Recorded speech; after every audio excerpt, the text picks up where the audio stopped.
কোনো ক্রিকেটারকে পর্যাপ্ত সুযোগ না দিয়ে জাতীয় দল থেকে বাদ দিয়ে দেওয়ার সংস্কৃতি থেকে বের হতে চান প্রধান নির্বাচক হাবিবুল বাশার সুমন। 2027 ওয়ার্ল্ডে বিশ্বকাপ স্কোয়াড নিয়েও কোনো পরীক্ষা নিরীক্ষায় যেতে চান না সুমনরা। নিউজিল্যান্ডের বিপক্ষে দল ঘোষণা করতে এসে এসব কথা বলেন জাতীয় দলের নির্বাচক প্যানেলের সদস্যরা। বাশারের নেতৃত্বাধীন নির্বাচক প্যানেলের প্রথম অ্যাসাইনমেন্ট ছিল নিউজিল্যান্ড সিরিজ। তবে কোনো চমক ছাড়াই গেল সিরিজে খেলা দলটার প্রতি আস্থা রেখেছে বাশার নাইমরা। পাকিস্তান সিরিজে 3 ম্যাচেই একই একাদশ নিয়ে খেলেছিল বাংলাদেশ।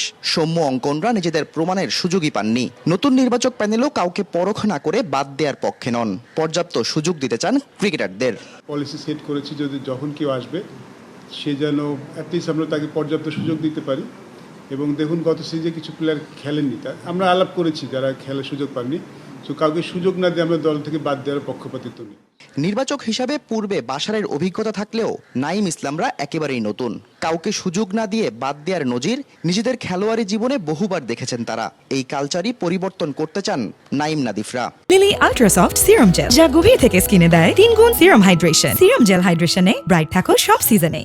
আমরা যখন টিম হলে আমরা দেখতাম যে অনেকে বাদ পড়তো, আমাদের একটা এক্সপ্লেনেশন থাকে, নিজেদের একটা চিন্তা ভাবনা থাকে।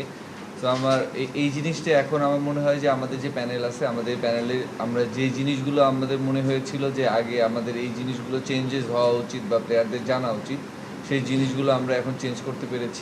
2027 ওয়ানডে বিশ্বকাপ নিয়েও এখন থেকেই ভাবা শুরু করেছে নতুন এই প্যানেল। বিশ্বকাপে কোনো পরীক্ষা নিরীক্ষাও হচ্ছে না, সেটাও সাফ জানিয়ে দিয়েছেন প্রধান নির্বাচক।